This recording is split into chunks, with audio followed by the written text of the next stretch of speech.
dia a todos, meu nome é Danilo Sacramento, sou professor de Biologia e hoje nós vamos abordar sobre histologia animal. É o último assunto do primeiro ano. Hoje nós terminamos o primeiro ano e eu passei uma semana inteira gravando.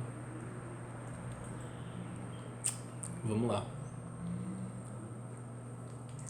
Vamos lá. Primeiro nós vamos começar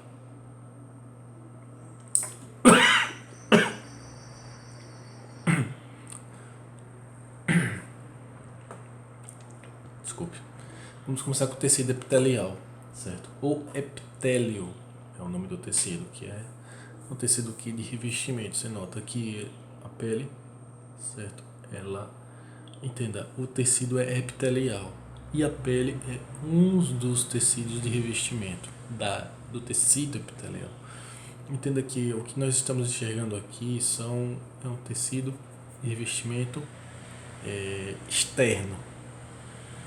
Externo, lá de fora, então você consegue enxergar. Mas a partir da boca, aqui dessa região, entrando, você tem um tecido também epitelial. Ele reveste por fora e por dentro. E vai da boca ao ânus, certo? E é um tecido epitelial que reveste por dentro do sistema todo digestivo para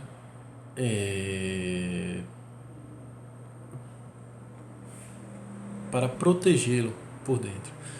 Nessa pele, no caso aqui a pele do lado de fora, aqui, tecido epitelial do lado de fora, aqui a pele, vocês têm ácaros, entendeu? Vocês podem observar que se você pegasse um microscópio ou algo tipo, vocês observariam ácaros. Do lado de dentro existiriam mucosas, que seriam substâncias químicas que vão servir para diversas funções, inclusive proteção do sistema digestivo.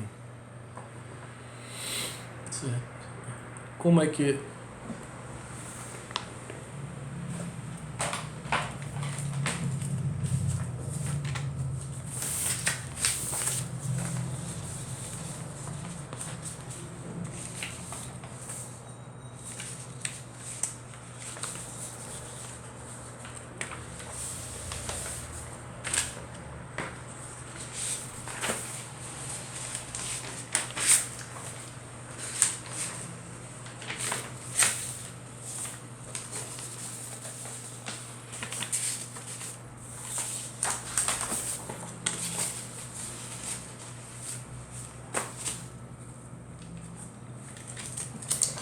como é que elas se comportam, como é que elas são colocadas.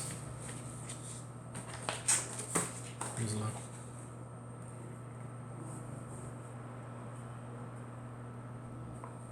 Elas são justapostas, certo? Ou seja, o tecido da pele, as células, elas são bem, digamos assim, as membranas plasmáticas, elas são bem aproximadas, entendeu? O tecido animal são bem aproximadas, e o tecido epitelial ele é muito importante para proteção sob choques, ataques mecânicos. Ele tem uma elasticidade muito grande devido à substância colágeno. A única coisa que pode existir em grande quantidade entre uma célula e outra é o colágeno. Primeiro tipo de tecido, ele não possui vasos sanguíneos, que é um caso raro, é o tecido epitelial, certo? Ele não tem vasos,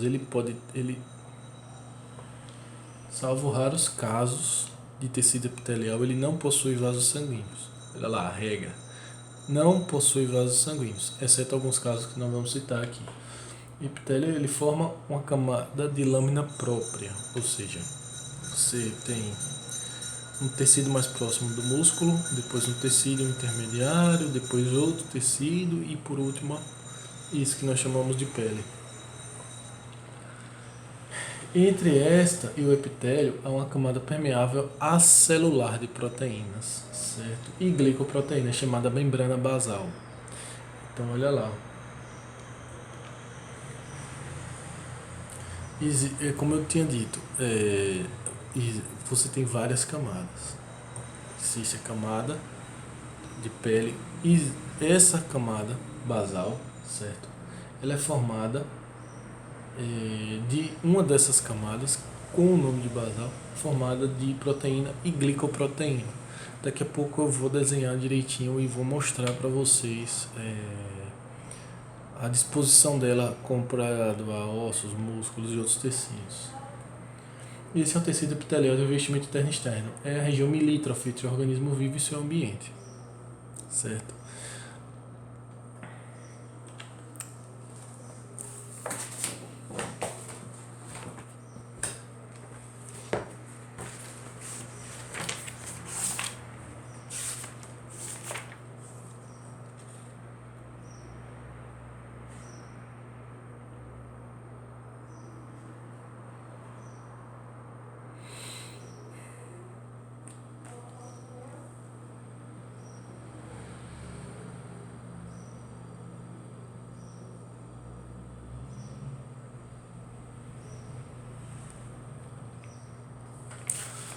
Bom, vamos lá. São 3 camadas. Vamos lá.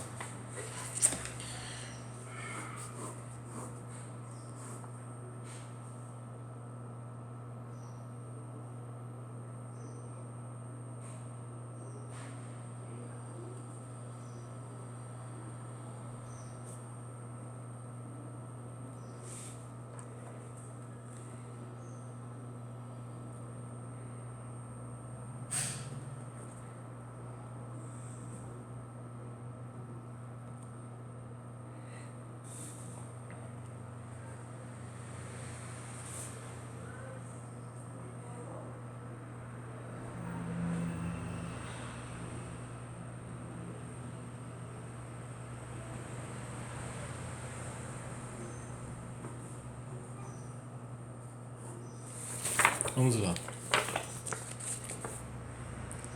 Você tem lâmina própria, que é uma região rica em vasos sanguíneos. Olha lá, diz que a regra era que não tem vasos sanguíneos. Pois é. Rica em vasos sanguíneos. Essa região ela é intermediária com os músculos e com os outros tecidos ósseos e tudo mais. E aqui você tem a membrana basal, que ela é assim, eu desenhei desse tamanho, mas ela é bem fininha, certo? Ela é uma membrana literalmente, ela é bem fininha comparado. Essa daqui é enorme.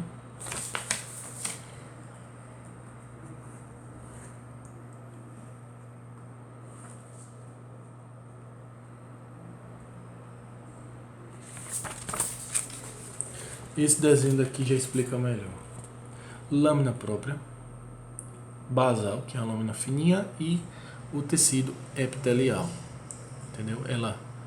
A lâmina própria é mais grossa, a basal, por ser uma lâmina, obviamente é pequena, e você tem como segundo colocado de um grau de densidade, você tem o próprio tecido epitelial. Ele é o segundo mais denso depois da membrana basal.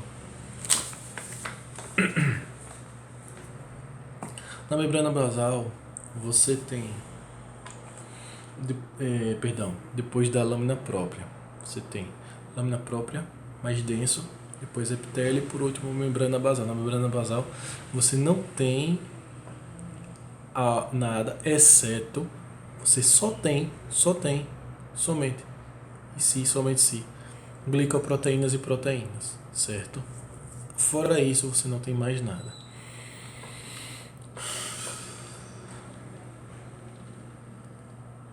No revestimento externo, temos os pelos como exemplo de mecanismos de proteção nos mamíferos, certo? Já no interno, as microvilosidades são projeções da pele que fagocitam alimentos, nutrientes e adentram no sistema digestório. Então vamos lá. O que acontece aqui? Ele está dizendo já o que? A pele externa vai ser um paralelo. Pele externa existem, digamos assim, pelos. No caso dos mamíferos, possuem pelos para proteção. Só que isso são adicionais, naturais que ocorrem na pele externa. Já dentro tem as microvelocidades, são projeções que pegam o alimento quando ele está sendo digerido, pegam substâncias e nela, na pele lá do epitélio, a parte interna, ela suga diversas substâncias já digeridas para dentro do organismo. Vão ser lançadas para o sistema circulatório vai distribuir para todos os sistemas o tipo de nutriente útil àquela região específica. Os vertebrados, esse revestimento de contato com o mundo externo, certo? Ou com alimento, quando é parte interna, mesmo que seja parte interna do corpo. Existem as mucosas, que é a bucal, a intestinal, lá no intestino, e a gástrica, do estômago. Então, são mucosas. Revestimentos internos. Para revestir externamente o órgão, há membranas serosas, como a pleura, pulmão, certo? Eu estou falando do tecido de epitelial, certo? Tecido de revestimento. Especificamente nos tecidos de revestimento, você tem o quê? Você tem a pele, o epitélio e agora o terceiro tipo, que é o caso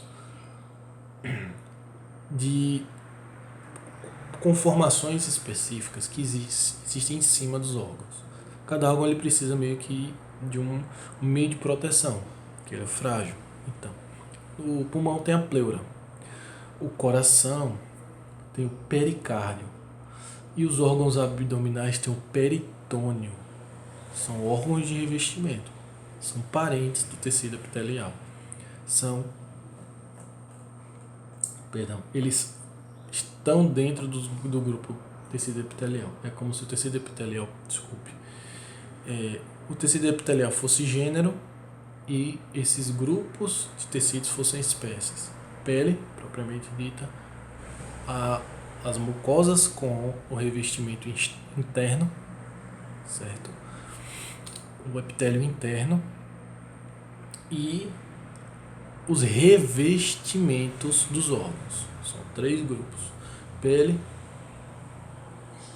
que é revestimento externo, ou revestimento interno, que é o tecido epitelial, propriamente dito interno, com mucosas e com produtos químicos que vão ajudar na digestão e os tecidos que revestem os órgãos. Para não haver espaço entre esses órgãos, você tem tecidos de revestimento, tanto de proteção quanto de preenchimento. Os epitélios glandulares, olha lá, epitélios de glândulas, são o segundo tipo de tecido epitelial e possuem função secretora, com origem no grupo de células proliferadas nos epitélios e revestimentos e forma glândulas. Olha lá. Os epitélios glandulares são o segundo tipo de tecido. São o segundo tipo de tecido epitelial e possuem função secretora com origem no grupo de células proliferadas no epitélio, revestidos e formando glândulas. Tá bom? O que acontece aqui? As glândulas do corpo humano, você tem as meninges, suprarrenais, tem o rim, aí elas ficam em cima do rim. Tem o rim, elas ficam em cima, supra, em cima, infra, embaixo.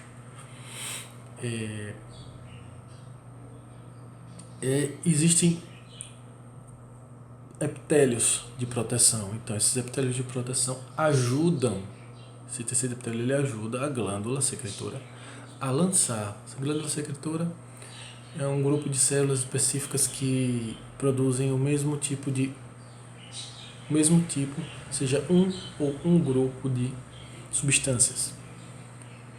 E é o que acontece? Elas se especializaram nisso. Mas, assim como os órgãos, elas precisam de quê? Proteção. E a pele delas, digamos assim, ajuda-as a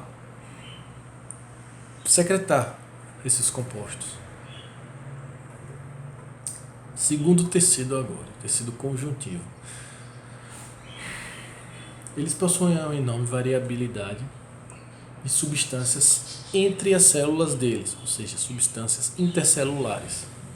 E suas células são altamente especializadas. Olha lá, o tecido conjuntivo. Enquanto que o tecido epitelial ele tem camadas gerais, com exceção de uma, que é o tecido de revestimento. Você tem camadas gerais, né, que são camadas de revestimento interno e externo, e tem camadas específicas, que são para quê? Órgãos e glândulas. Aqui o tecido conjuntivo só é células especializadas. Então, variedade de substâncias entre essas células, substâncias intercelulares, são altamente especializadas. As células do tecido conjuntivo, vamos lá, eles se subdividem em 4 tipos. Existe o tecido propriamente dito, conjuntivo, que possui 3 grupos de células: fibroblastos, certo? Macrófagos e plasmócitos. Ele se subdivide em mais 2 tecidos, que é o frouxo e o denso. E no primeiro, no frouxo, há menos concentração de fibra proteica na matriz celular. Preenche espaço entre órgãos e dá suporte ao tecido epitelial. Lembra-se quando eu falei do tecido epitelial? O tecido epitelial é o seguinte, gente. O tecido epitelial e o tecido conjuntivo, eles têm uma relação em comum. Eu não disse que o tecido epitelial ajuda no preenchimento de espaços entre órgãos. Quem faz o preenchimento propriamente dito é o tecido conjuntivo. Imagine uma esponja. Imagine uma esponja. Agora imagine várias, ou uma esponja gigante, certo? Dentro do nosso corpo. Essa esponja, ela preenche, ela é única e ela se comporta como uma formatação interna dos espaços que não são ocupados pelos órgãos. Olha lá, não são ocupados pelos órgãos. O tecido epitelial ele vai reveste os órgãos, as glândulas, protege-nas certinho, e existe esse sistema de proteção do tecido conjuntivo. Aí o que acontece? Você tem o tecido, daí você tem as células dele, do tecido conjuntivo. O que acontece? Na matriz celular é o seguinte: você tem as células,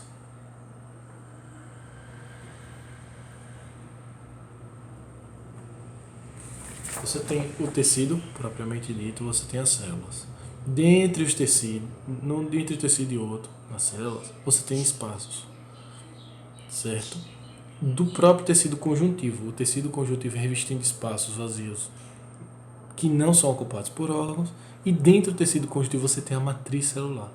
Entre uma célula e outra, você notou lá na pele que eu desenhei bem juntinho.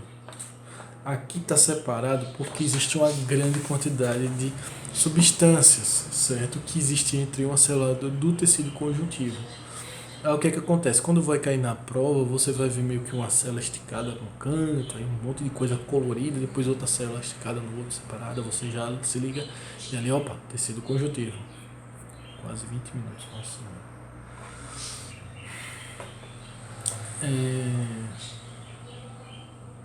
Aí no caso, você tem 2 tipos do tecido conjuntivo, com base, ele tem aqueles 3 tipos de célula. Só que existem 2 tipos de tecido, com base na maneira como essas células se comportam e como elas estão dispostas dentro do tecido. Vamos lá.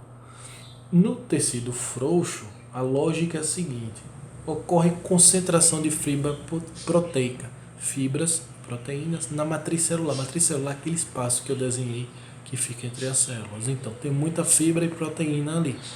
Ele é frouxo por quê? Porque ele preenche espaços entre órgãos e dá suporte epitelial. Frouxo, porque ele precisa ser flexível. Frouxo, flexível. Ele possui essas substâncias entre as células para facilitar a flexibilidade deste com relação a impactos. ele amortece, por isso que eu falei esponja, ele amortece impactos, certo? Algumas pessoas, você pode lembrar também aquele preenchimento de sofá, que tem dentro do sofá, aquela espuma sofá, que quando você bate ele amassa, depois ele volta. O tecido conjuntivo tem mais ou menos essa mesma capacidade elástica de uma pancada, quando você bate, ele depois volta para o formato que você bate, fica a marca de formar um pouco naquela espuminha, esponja de preenchimento interno de um sofá. Só estou falando isso a nível didático, um comparativo para você entender mais ou menos o efeito que ocorre no organismo. Disso, estou falando de animais, no caso eu estou usando o ser humano como padrão, mas nós vamos ver variações em outros animais um pouco mais à frente. Daí a pancada que toma, entendeu? O tecido ele para suportar e proteção. No segundo, que é o tecido denso. Denso por quê? Porque você vai encontrar o que nesse tecido? O denso, a diferença de um para o outro é que a distância entre as células do denso é menor. Ele é o tecido conjuntivo e que a concentração de fibras, somente fibras, não tem proteínas. Então as fibras elas vão ficar entre as células. E as células vão estar bem mais aproximadas. E auxilia na formação de tendões que ligam-se aos músculos, que ligam o músculo ao osso. Então é tecido conjuntivo. O que acontece? As células estão mais próximas e as fibras elas ajudam a enrijecer. Fibra, fortalecer. Elas ajudam. Você estica o tendão, é meio que um elástico. Você estica, você solta aquele elásticozinho que as pessoas usam para até prender dinheiro, amarrar dinheiro. Aí você estica, solta, ele volta para o estado anterior. Pois bem, o fato das células estarem mais aproximadas, ter somente fibra, é que ajuda nesse aspecto. Ele mantém o padrão de aparência dele. Eu tive uma vez uma tendinite aqui no ombro, entendeu? De fazer esforço repetitivo, pesado. Pegando meu peso, eu tava com quase 100 quilos. E eu tive tendinite, inchou. Como resposta do tecido conjuntivo a excesso de esforço físico. E ele liga o osso à musculatura do ombro, da região. E o que eu fiz e para cuidar no caso desse problema foi exatamente desenvolver o músculo. Olha lá, você tem o músculo, o tendão e o osso aqui na região, junto. Por que eu botei assim? Porque no meio tem o tendão, que é o tecido conjuntivo. Tem o osso e o músculo. Músculo, osso. O que acontece? Para você deslocar, mover, você vai precisar ter conformações. Eu desenvolvi o músculo porque é um tecido mais maleável, mais resistente. Nós vamos ver mais à frente, daqui a pouco. E exatamente o que acontece. O quão inchou foi como resposta a esse excesso de uso da região. Entendeu? O tecido conjuntivo que foi que ele fez, ele absorveu os impactos de energia, as energias todas que iriam estressar o músculo ou o osso muito rígido, o músculo é um pouco mais flexível que o osso, mas menos flexível do que o tendão. Então, entendeu? Meio que sugou como uma esponja toda essa carga de energia.